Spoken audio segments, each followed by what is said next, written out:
శ్రీమాత్రే నమ. జయ గురు దత్తాత్రేయ నమ.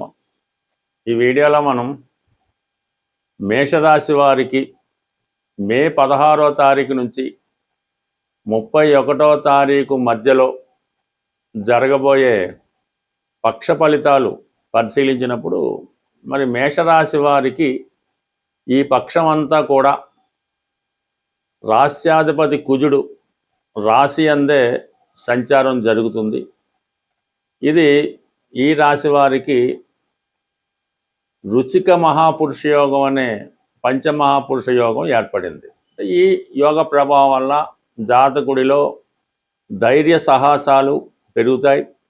ఏ పనైనా సమర్థవంతంగా అవతల పార్టీ ఎంత గొప్పవాడైనా ధైర్యంతో సాహసంతో ఎదిరించి తన కార్యక్రమాన్ని సాధించుకోవడం జరుగుతుంది. వ్యక్తిగతంగా వీరిలో కాన్ఫిడెన్స్ పెరుగుతుంది. ఇది రియల్ ఎస్టేట్ రంగంలో ఉన్న వాళ్ళకి, పోలీస్ డిపార్ట్మెంటు, గవర్నమెంట్ ఉద్యోగాల్లో ఉన్నవాళ్ళు వారి యొక్క విధి నిర్వహణలో చాలా ఖచ్చితంగా పదవి నిర్వహిస్తారు. ఎవరైతే మరి కొత్త ఉద్యోగం కొరకు కానీ కొత్త ఆదాయ వనరుల కొరకు కానీ ప్రయత్నం చేస్తున్నారో వారి ప్రయత్నం చాలా వరకు నెరవేరే అవకాశం ఉంటుంది. ఇక ప్రధానంగా కుజుడు చతుర్థ స్థానాన్ని వీక్షించడం వల్ల భూములు, స్థిరాస్తి సంబంధించిన విషయాల్లో ఇతరుల యొక్క ఆధీనంలో ఉన్నటువంటి స్థిరాస్తి మీరు స్వాధీనం చేసుకోవడం జరుగుతుంది. కొంతమంది ఏదైనా ఒక స్థాన చలనం లాంటిది కూడా ఇష్టపూర్వకంగా ప్రస్తుతం ఉన్నటువంటి ప్రదేశం నుంచి వేరొక ప్రదేశానికి మారడానికి అది అనుకూలత ఏర్పడుతుంది. సహజంగా మేషరాశి వారు చెడరాశి కాబట్టి వారు సొంత ప్రాంతంలో ఉన్న ప్రాంతంలో కన్నా ఎక్కడైతే ఎడ్యుకేషన్ చేస్తారో, ఎక్కడైతే పేరెంట్స్ ఉంటారో ఆ ప్రాంతంలో కాక వేరొక ప్రాంతంలో వారు ఇంప్రూవ్మెంట్ జరుగుతుంది. మేషరాశి సహజంగా రవి ఉచ్చక్షేత్రం కాబట్టి బాగా పాపులేషన్ ఉన్నటువంటి దేశ రాజధాని, రాష్ట్ర రాజధాని, సిటీ హెడ్ క్వార్టర్స్, జిల్లా హెడ్ క్వార్టర్స్లో బాగా రాణించగలుగుతూ ఉంటారు.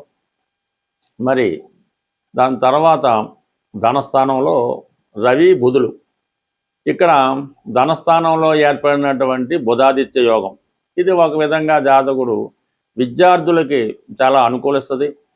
మీ కుటుంబంలో ఎవరో ఒకరికి ప్రభుత్వ పథకాలు కానీ, గవర్నమెంట్ ఉద్యోగం కానీ, వారికి ఏదైనా ఆదాయం పెరిగే అవకాశం ఉంది.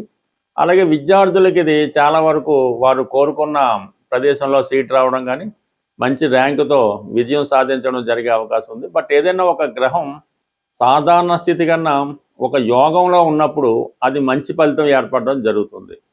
ఈ రవి, బుధులు తరచుగా ఈ బుధాదిత్య యోగం ఏర్పడినప్పుడు కూడా ఈ మేషరాశి వారికి ధనస్థానంలో ఏర్పడినటువంటి యోగం సాధారణంగా ఏంటంటే వీరి యొక్క సంతానం అంటే పంచమాధిపతి రవికి ధనస్థానంలోకి రావడం వల్ల పిల్లల యొక్క అభివృద్ధి మీకు సంతోషం కలుగుతుంది. పిల్లలు మీకు ఆర్థిక పరంగా సహకరిస్తారు. కుటుంబానికి సంబంధించినటువంటి బరువు బాధ్యతల్లో మీ పిల్లలు కూడా పాలు పంచుకోవడం జరుగుతూ ఉంటుంది. సో ఈ విధంగా ధనస్థానం బాగుంది. వ్యక్తిగతంగా మీరు ఆరోగ్యవంతులుగా క్రమశిక్షణతో టైమ్లీ పని పూర్తి చేసుకునే ప్రయత్నం కూడా జరుగుతూ ఉంటుంది. ఇక ప్రధానంగా తృతీయ స్థానంలో ఏర్పడినటువంటి గురువు అలాగే శుక్రుడు ఇది మీలో ఉన్నటువంటి టాలెంట్కి, ప్రతిభకి తగిన గుర్తింపు రావడం జరుగుతుంది. తృతీయ స్థానంలో గురువు ఉన్నప్పుడు మీ యొక్క సూచనలు, సలహాలతో చాలామంది జీవితంలో పైకి రావడం జరుగుతుంటుంది. మీ తర్వాత జన్మించిన వాళ్ళు, మీ తోబుట్టువులు కానీ, మీ యొక్క అన్నదమ్ములు కానీ వారి యొక్క ప్రగతి మీకు అనుకూలంగా ఉంటుంది. వాళ్ళకి ఏదైనా వివాహం జరగడం కానీ ఆ కారణంగా మీరు మీ స్నేహితులకు కానీ, మీ బంధువులకు కానీ, మీ తర్వాత పుట్టిన వాళ్ళకి కానీ కొంత ప్రోత్సాహం చేయవలసి ఉంటుంది. వాళ్ళ జీవనోపాధికి ఏదైనా ఉద్యోగం ఏర్పాటు చేయడం, వారికి ఏదైనా స్థిరమైనటువంటి ఆదాయం వచ్చే విధంగా ఏర్పాటు చేయడం జరుగుతుంది. ఇది స్త్రీలకి మరింత అనుకూలించే అవకాశం అన్నమాట. స్త్రీలకి కొత్త ఉద్యోగ ప్రయత్నాలు ఫలిస్తాయి, అలాగే వివాహ ప్రయత్నాలు ఫలిస్తాయి, కొత్త స్నేహితులు లాంటి వాళ్ళు ఏర్పడడం జరుగుతుంటుంది. ఇక్కడ ఏమందంటే 2-3 స్థానాల మధ్య ధన తృతీయాధిపతుల మధ్య ఏర్పడిన పరివర్తన చాలా వరకు ఈ కుటుంబ సభ్యులు పరస్పర సహకారం చాలా అనుకూలంగా ఉంటుంది.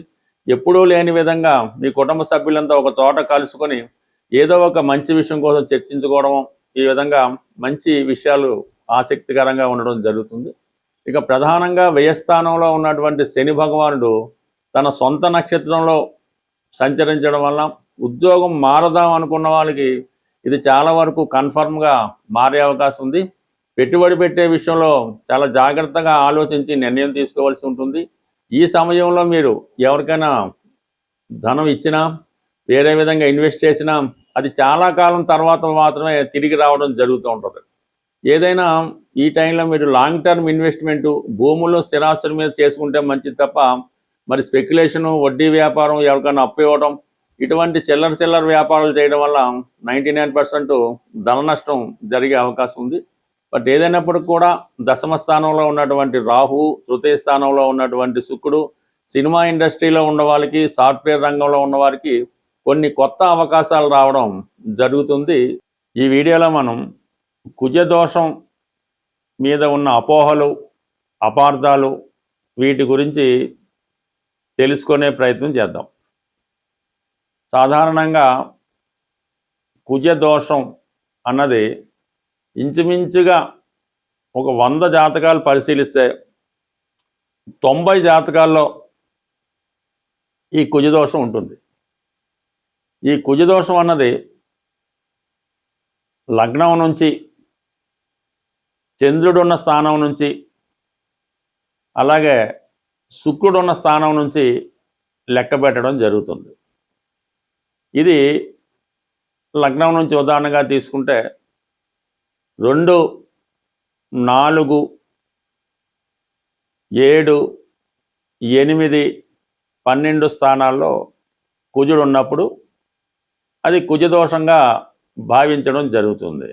ఇలాగా లగ్నం నుంచి 2, 4, 7, 8, 12లో ఉన్న, చంద్రుడి నుంచి 2, 4, 7, 8, 12లో ఉన్న, శుక్రుడి నుంచి ఉన్న అది కుజదోషం అవుతుంది.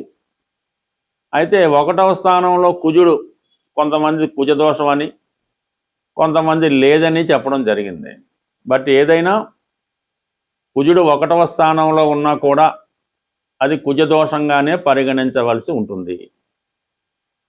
అయితే గురువర్గ లగ్నాలైనటువంటి మేష, కర్కాటక, సింహ, వృశ్చిక, ధనుస్సు, మీనరాశుల్లో రాశియందు, లగ్నమందు గురువు ఉన్నా కూడా కుజదోషం కింద కాదని, వృషభం, మిథునం, కన్య, తుల, మకర, కుంభాల్లో లగ్నమందు కుజుడున్న దోషం అని చెప్పడం జరిగింది. బట్ ఎక్కడున్నా రాశి అందు కానీ లగ్నం కానీ ఉన్నటువంటి కుజుడు 4, 7, 8 స్థానాలను వీక్షిస్తాడు. ఇది సివియర్ కుజదోషంగా మనం భావించవలసి వస్తుంది. సో ఈ విధంగా పరిశీలించినప్పుడు ఇంచుమించుగా 100కి 90-95 జాతకాల్లో కుజదోషం ఉండడం జరుగుతుంది. బట్ ఇది కుజదోషం ఉన్నవాళ్ళు కుజదోషం ఉన్న వాళ్ళనే పెళ్లి చేసుకోవాలా అన్న విషయం ఒకటి ప్రచారంలో ఉండడం జరిగింది. కుజదోషం ఉన్న స్థానాల్లో వేరొక జాతకంలో ఈ స్థానాల్లో వేరే పాపగ్రహాలు ఉన్నా కూడా కుజదోషం న్యూట్రల్ అవుతుంది.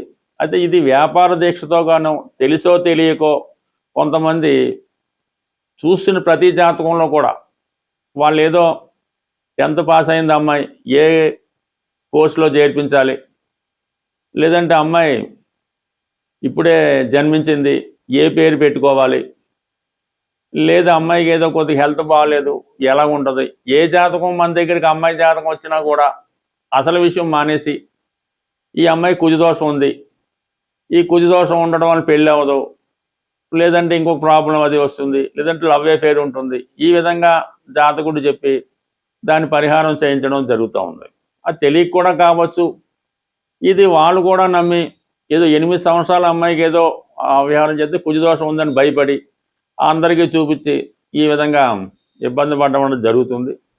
ఈ కుజదోషం ఉన్నవాళ్ళు కుజదోష పరిహారం చేసుకోవలసి వస్తే అది వివాహానికి ముందు, అంటే మనకు ఒక సంబంధం నిర్ణయమైన తర్వాత అబ్బాయి జాతకంలో కుజదోషం లేదు, అమ్మాయి జాతకంలో కుజదోషం ఉన్నది, అప్పుడు వాళ్ళిద్దరికీ పెళ్లి చేయాలనుకున్నప్పుడు అమ్మాయికి కుజదోష పరిహారం చేస్తే అప్పుడు ఆ దోష పరిహారం అయి తర్వాత చేసే పెళ్లి అనుకూలంగా ఉంటుంది. కాబట్టి ఆ విధంగా చేసుకుంటే మంచిది తప్ప అసలు ఏ సంబంధం లేకుండా ముందే పరిహారం చేయించారనుకోండి, అప్పుడు మళ్ళీ కుజదోషం లేని అమ్మాయి మళ్ళీ ఎక్కడ మనం ప్రయత్నం చేస్తాం? అది తప్పు. కాబట్టి కుజదోష పరిహారం అన్నది వివాహానికి ముందు చేయవలసినటువంటి క్రియ.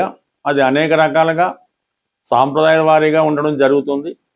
బట్ ఈ మధ్యకాలంలో ఒక అమ్మాయికి సాధారణంగా అంటే ఒక అబ్బాయి అనుకుందాం, ఈ అబ్బాయికి ఏముందంటే యాక్చువల్గా ఏదో ఒక అబ్బాయి జీవితంలో ఒకటే పెళ్లి రాసిపెట్టి ఉంది.